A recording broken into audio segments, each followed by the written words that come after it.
Before the war clouds gathered over Europe, Hollywood was a place of dazzling lights, booming ticket sales, and political neutrality. The 1930s had been a golden decade for American cinema. Audiences flooded theaters to escape the Great Depression, and film studios like MGM, Warner Brothers, and Paramount became global cultural powerhouses. But as Hitler rose to power and Japan invaded China, Hollywood found itself at a crossroads between entertainment and ideology. In 1938, Los Angeles glittered, but behind the scenes, fear grew. The Motion Picture Producers and Distributors of America, MPPDA, urged studios to avoid controversial topics. The goal was clear: keep foreign markets, especially Germany and Italy, open for business. Many major studios, some with Jewish leadership, faced a moral and commercial dilemma: speak out against fascism or stay silent and keep profits flowing. A few courageous directors began to rebel against this silence. Films like Confessions of a Nazi Spy, 1939, by Warner Brothers marked the first open challenge to Hitler's regime on the silver screen, long before the U.S. entered the war. It was a dangerous move. German consulates in the U.S. protested, and isolationist politicians accused the studio of warmongering. Yet, that film became a spark, proof that Hollywood could influence public opinion far beyond California. Meanwhile, the U.S. government was watching. The Roosevelt administration, though still officially neutral, began to see the potential of cinema as a weapon of persuasion. By 1940, the Office of War Information and military strategists quietly studied how British propaganda films stirred morale during the Blitz. Hollywood was still making musicals, comedies, and romances, but the tone had shifted. Beneath the laughter, something darker was growing. War wasn't yet on America's doorstep, but Hollywood was already preparing for a battle of images, not bullets.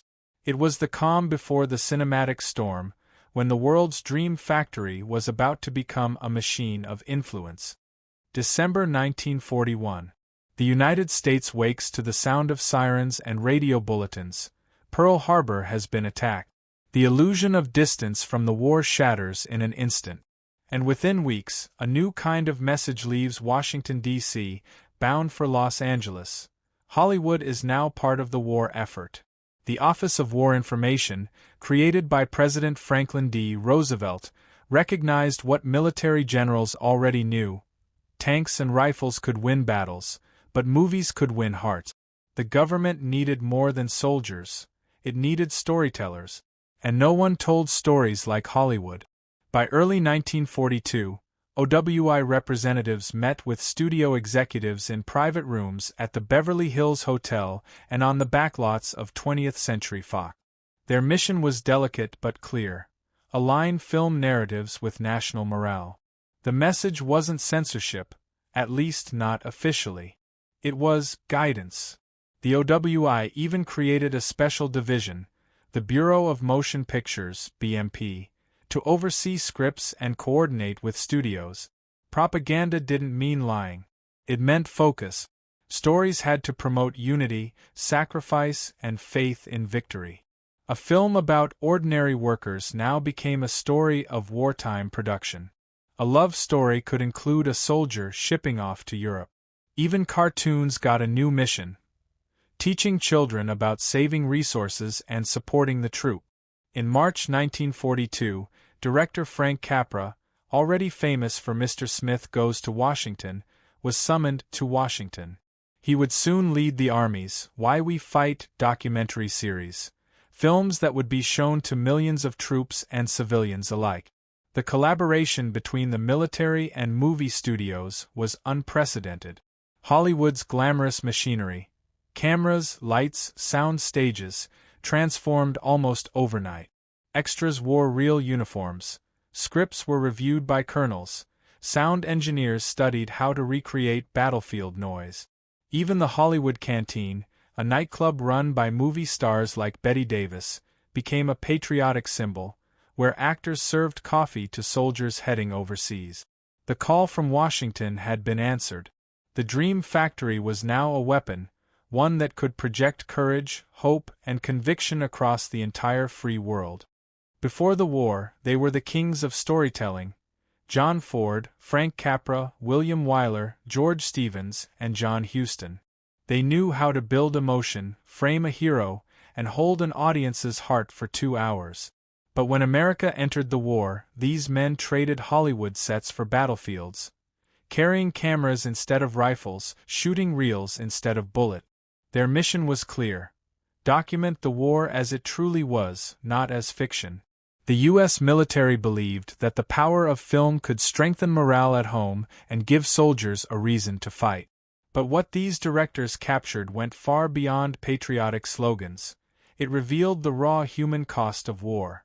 John Ford, already a legend for Stagecoach and The Grapes of Wrath, enlisted in the Navy and led the Field Photographic Unit under the OSS, the Office of Strategic Services, the forerunner of the CIA. In June 1942, Ford's crew filmed the Battle of Midway, standing on the island as Japanese bombs exploded around them. Ford was wounded by shrapnel, but he refused evacuation. His documentary, The Battle of Midway, later won an Academy Award and became a rallying cry for the American public. Frank Capra, working from Washington, created the Why We Fight series. 7 films designed to educate new recruits on why they were going to war. Capra's films blended enemy footage, maps, and animation, using the very propaganda methods of the Axis powers, but turning them against their creators. His aim: to give purpose to chaos. William Wyler, a Jewish immigrant from Germany, directed Mrs. Miniver in 1942, a drama about British civilians enduring the Blitz. The film became so influential that Churchill himself said it had done more for the Allied cause than a flotilla of destroyers. But Wyler didn't stop there. He joined the Air Force and filmed from B-17 bombers over Europe for the Memphis Belle, a story of a flying fortress, 1944, capturing real combat under fire. George Stevens, who once filmed comedies with Laurel and Hardy, landed with Allied forces on D-Day. His color footage of the liberation of Paris and later the Dachau concentration camp would never be released during the war. It was too harrowing. His films became evidence at the Nuremberg trials. These were not just directors. They were witnesses. Each lens recorded truth in a way no gun ever could.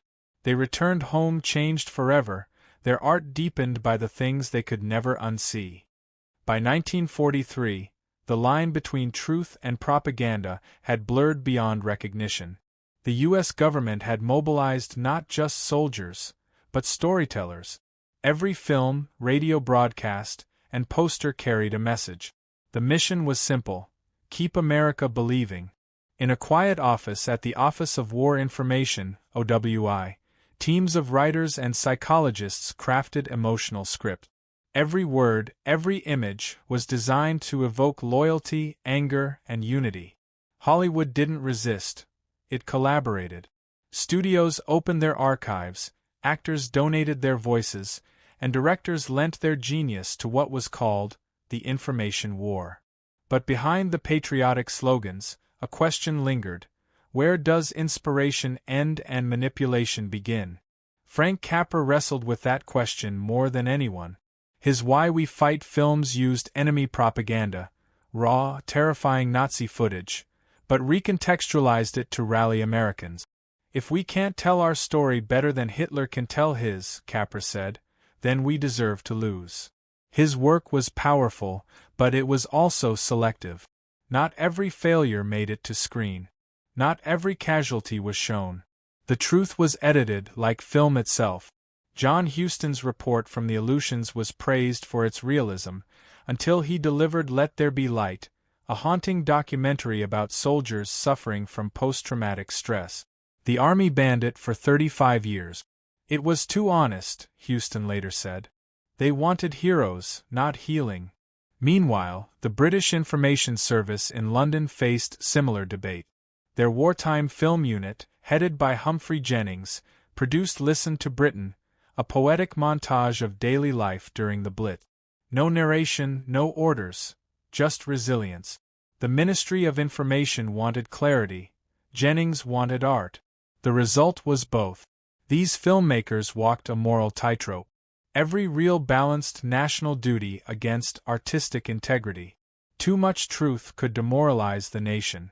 Too little could turn war into myth. And yet, their dilemma became the foundation of modern media ethics, the eternal question of whether truth should ever be softened for the sake of hope.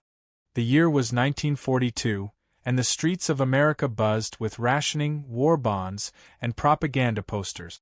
But inside the colorful studios of Walt Disney, a quieter, peculiar kind of battle was being waged, one fought with ink, paint, and the slapstick antics of cartoon animals. Donald Duck, Goofy, and even Pluto were drafted into service, not to fire guns, but to mock the enemies of the United States and educate the public on wartime behaviors. The animation department, previously focused on light-hearted entertainment, was now producing shorts that taught soldiers how to handle gas masks, avoid malaria, and follow safety regulations, all wrapped in humor and exaggerated motion. One of the first propaganda shorts, Der Führer's Face, 1943, became instantly controversial and iconic. Donald Duck, trapped in a nightmarish caricature of Nazi Germany, saluted endlessly, marched with mechanical precision, and endured the absurdities of authoritarian rule. Every exaggerated salute, every frustrated yell from Donald served to ridicule the Third Reich, turning humor into a weapon. The studio's animators spent months perfecting every frame, knowing that the sharper the satire, the more effective the message. Disney didn't stop at outright mockery. Educational shorts like The New Spirit and The Spirit of 43 encouraged citizens to pay taxes promptly and by war bond. Donald Duck addressed the audience directly, explaining that funding the war was a civic duty, all in his comical, irritable voice that made the lesson stick. For many Americans, these animations were more persuasive than any speech or pamphlet. The message sneaked in through laughter and entertainment. Behind the cheerful chaos there was a calculated strategy. Walt Disney himself understood that cartoons could reach audiences of all ages. While children watched for the antics of their favorite characters, adults absorbed subtle patriotic lessons. Scenes of enemy leaders fumbling, soldiers following proper hygiene, or families buying bonds worked in tandem with more formal propaganda campaigns to shape public opinion. The effects were measurable. Der Führer's Face won an Academy Award for Best Animated Short Film, and the Treasury Department reported increased bond sales following the release of Disney's wartime short. Soldiers overseas recognized familiar characters from home, which reinforced morale and a sense of connection with the American public. Even Goofy had his role, demonstrating training exercises and proper weapon handling in a series of instructional cartoons. His bumbling mistakes were intentionally exaggerated to highlight correct procedures, turning laughter into learning. Meanwhile, background art, music, and voice acting were crafted to convey urgency without stripping away the whimsical appeal of Disney's signature style. Yet, the work wasn't without controversy. Some critics argued that using beloved characters for propaganda blurred the line between entertainment and government messaging. Others praised the approach, noting that humor and accessibility made complex or daunting topics approachable for the general public. By the end of the war, Disney's contributions had transformed animation into a tool of civic influence. The studio had demonstrated that cartoons could do more than entertain. They could educate, satirize, and unite a nation in a common cause. Donald Duck's rage-filled salutes and exaggerated antics became symbols of resistance, teaching Americans that laughter could coexist with serious, purposeful action. The legacy of these wartime animations endured long after 1945. They showed that even the most playful medium could become a force for shaping ideas, bolstering morale, and confronting tyranny, all through the artistry of a duck with a short temper and an irrepressible voice.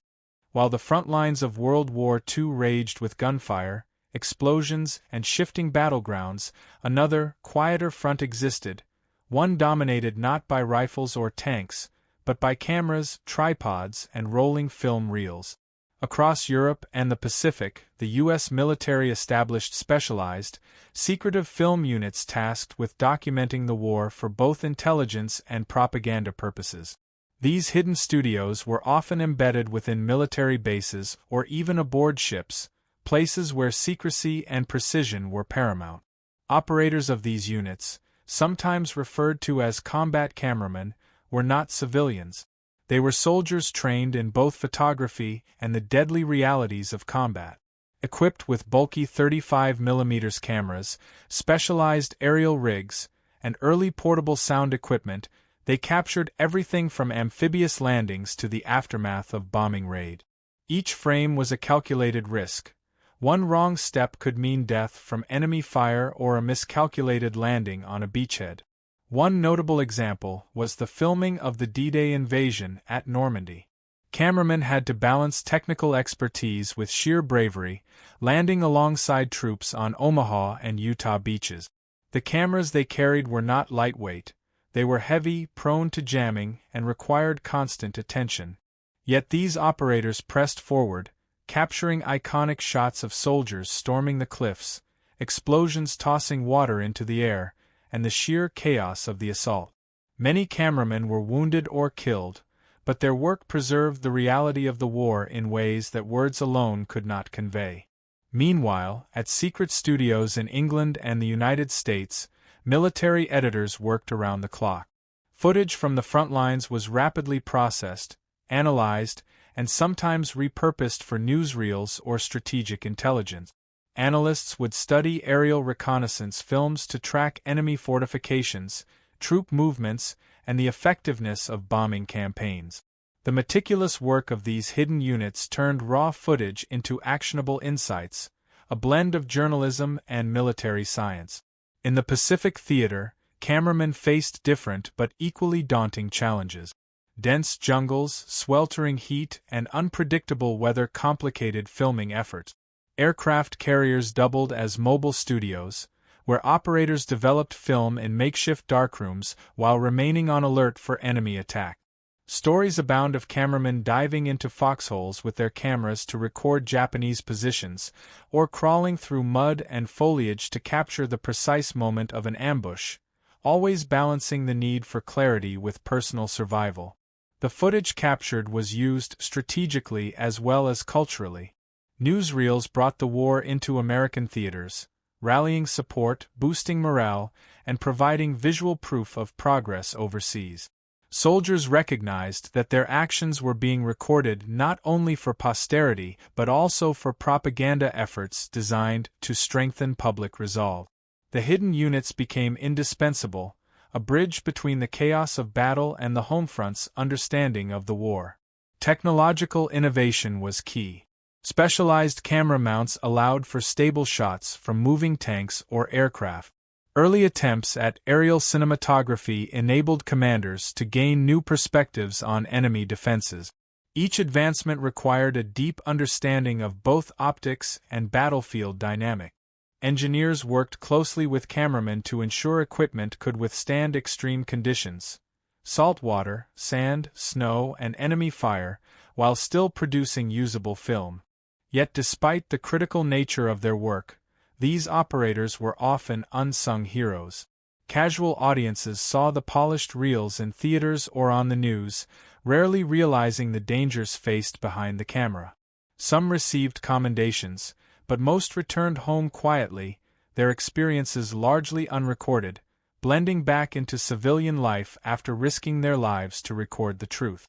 By the war's end, thousands of reels of combat footage had been captured, analyzed, and preserved. These films served multiple purposes: intelligence for commanders, morale for civilians, and historical records that would educate future generations. The hidden units demonstrated that the art of observation, when combined with courage and technical skill, could be as decisive a factor in wartime success as any tank or bomber. The silent bravery of these cameramen and editors proved that history is not only made in the heat of battle but also through the lens, where every frame captured risk, strategy, and human endurance. During World War II, the U.S. government quickly realized that movies were more than mere entertainment, they were tools capable of shaping public opinion, boosting morale, and subtly directing cultural perspective.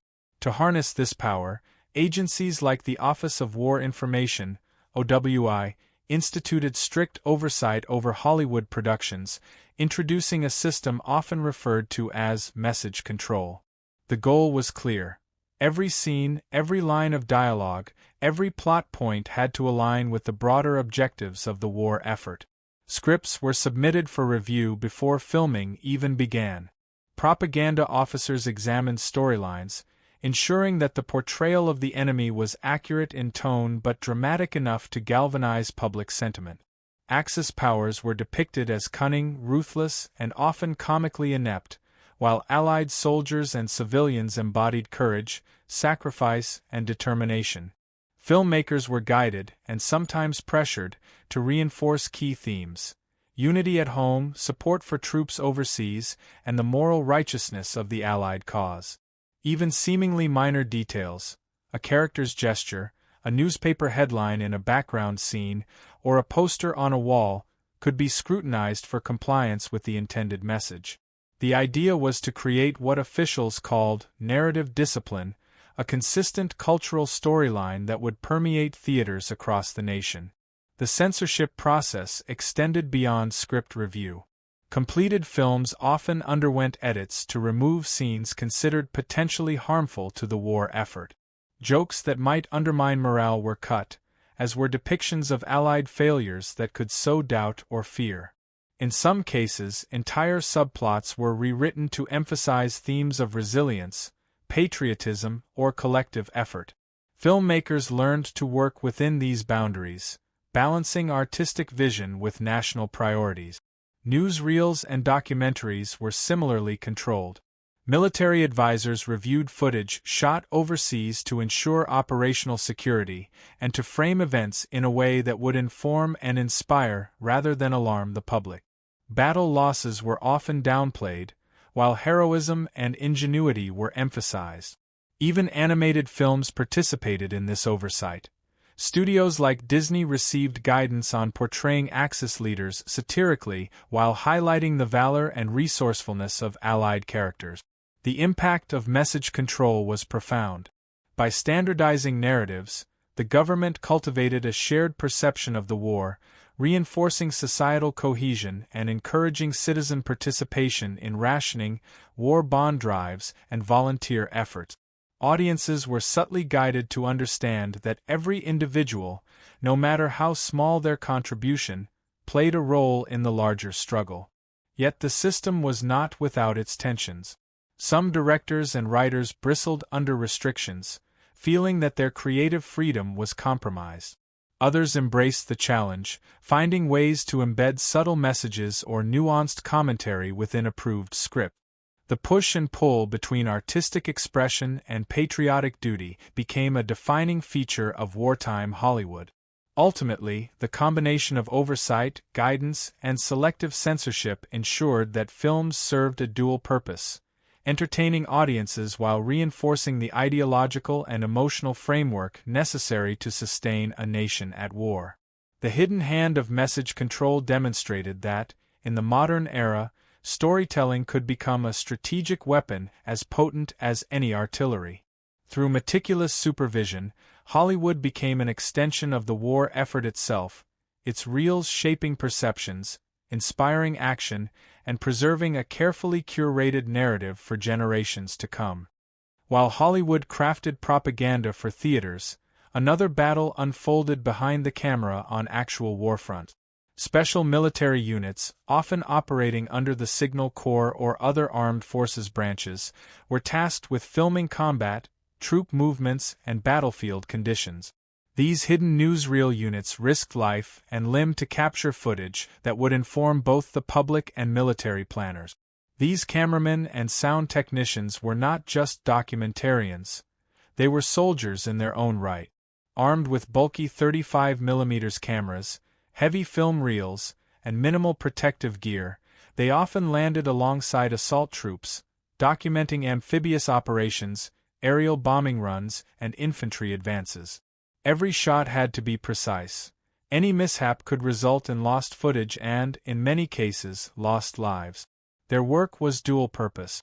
First, it supplied American newsreels with visuals that could boost morale at home.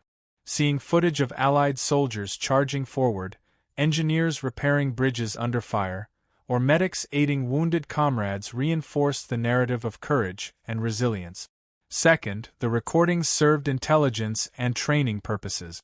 Commanders could analyze troop maneuvers, battlefield conditions, and enemy responses, gaining insights that informed future operations. Operating in secrecy was paramount. These units often worked under strict military orders, filming under conditions of censorship and security. They could not reveal troop positions or advance tactics. Some sequences were shot with selective framing or blurred details to protect operational integrity. Yet, despite these constraints, the teams developed remarkable ingenuity. Portable cameras were modified for aerial reconnaissance, periscopic mounts allowed filming from tanks, and high-speed cameras captured rapid movements that could later be studied in slow motion. Some of the most iconic images of World War II came from these hidden units. The harrowing D-Day landings, the liberation of concentration camps, and even the atomic bomb preparations were documented by these unsung heroes. Each frame represented not only a record of history but a calculated contribution to the Allied war effort. Behind the scenes, military editors worked tirelessly, reviewing hours of raw footage to craft coherent narratives suitable for both military intelligence and public release. Their task was delicate, maintaining authenticity while protecting classified details. In many ways, these editors became an invisible arm of propaganda, shaping perception without overtly altering reality. The courage and skill of the hidden newsreel units left a lasting legacy. Their footage continues to inform historical research, cinematic recreations, and public understanding of the conflict. While their names may not be widely known, the images they captured provided a direct line between the battlefield and the living rooms of Americans, forging a tangible connection to the war's realities. In essence, these units transformed the lens of a camera into a weapon of truth and persuasion, documenting the chaos and heroism of war while operating in shadows where few dared to venture. Cinema during World War II was more than entertainment. It became a strategic weapon on the psychological front. Filmmakers, writers, and directors collaborated with government agencies such as the Office of War Information, WWII, to craft narratives that shaped public perception, reinforced national identity, and strengthened morale. The enemy was depicted with clarity and purpose. Japanese and German forces were presented not merely as adversaries, but as embodiments of tyranny and threat, giving audiences a tangible figure to rally against. Films were carefully designed to elicit emotional responses. Newsreels, feature films, and short propaganda pieces combined heroism, sacrifice, and patriotic duty. Scenes of soldiers braving danger, civilians supporting war efforts, and the cunning tactics of Axis powers reinforced the idea that the war was a just and necessary fight. By highlighting courage and unity, filmmakers created models of behavior for both military personnel and civilians, promoting enlistment, rationing compliance, and volunteer work. The psychological impact extended beyond the home front. Soldiers returning from combat watched these films as reminders of what they were fighting for, reinforcing camaraderie and determination. Even subtle messaging, through dialogue, music, and visual symbolism, was calibrated to strengthen resolve, mitigate fear, and present victory as attainable. In many ways, Hollywood became an extension of the military, operating in parallel with physical battles to ensure that the public and troops remained focused, motivated, and aligned with the national agenda. Techniques were sophisticated. Villains were characterized through visual cues, exaggerated accents, and specific behavioral tropes, creating a stark contrast to the virtuous American protagonist. Humor, particularly through animated shorts like Donald Duck or Bugs Bunny, softened the delivery of propaganda while embedding anti-Axis sentiment in popular culture. This blend of satire and moral messaging allowed films to bypass overt resistance, making audiences internalize lessons without perceiving them as coercion. Beyond influencing perceptions of the enemy, films addressed societal resilience. Themes of family, community, and industry highlighted the collective responsibility of citizens, instilling pride in wartime contributions. The psychological front thus operated on multiple layers, shaping enemy perception, boosting morale, and reinforcing civic duty. Ultimately, the wartime cinema campaign demonstrated that storytelling could be a decisive tool in conflict. While guns and bombs fought the battles on land, sea, and air, movies fought in mines, preparing citizens and soldiers alike to endure hardships, recognize threats, and commit to the larger cause of victory. The psychological front was, in many ways, as critical as any battlefield, and Hollywood stood at its center, crafting narratives that would resonate for generations. The end of World War II did not mark the end of Hollywood's influence on public perception, it marked a transformation. The techniques, networks, and approaches honed during the war became part of the very DNA of the film industry, shaping not only cinematic storytelling but also modern media strategies. Studios retained the lessons learned about coordinating narratives with government priorities, managing public sentiment, and blending entertainment with persuasive messaging. Propaganda units, once temporary wartime projects, left behind skilled writers, directors, and producers who had mastered the art of creating compelling, emotionally charged content. These professionals carried their expertise into peacetime projects, integrating lessons of audience manipulation, narrative framing, and visual symbolism into commercial films. The wartime approach to character archetypes, plot construction, and the use of humor or tension for psychological effect became a standard toolkit for Hollywood. Beyond the studios, the collaboration between filmmakers and government agencies created an enduring blueprint for media influence. Newsreels evolved into television journalism, public service announcements, and later, modern political messaging campaigns. The concept of shaping public opinion through curated visual content, initially designed to mobilize support for the war effort, became a model for broader cultural influence. The legacy also extended to audiences. Viewers who had grown up on war films internalized narratives of heroism, morality, and national identity, creating a shared cultural memory that influenced post-war American society. Animated shorts, live-action features, and newsreels embedded social lessons in accessible forms, establishing Hollywood as a central agent in cultural education and persuasion. In many ways, the war films blurred the line between art and strategy. They demonstrated that cinema could inform, persuade, and inspire on a mass scale, providing the foundation for modern media's ability to shape perceptions and attitude. The tools developed in dimly lit editing rooms and secretive government offices during wartime ultimately laid the groundwork for decades of storytelling, marketing, and media influence, showing that the power of the screen extends far beyond entertainment. It can define the very way societies understand themselves and their world.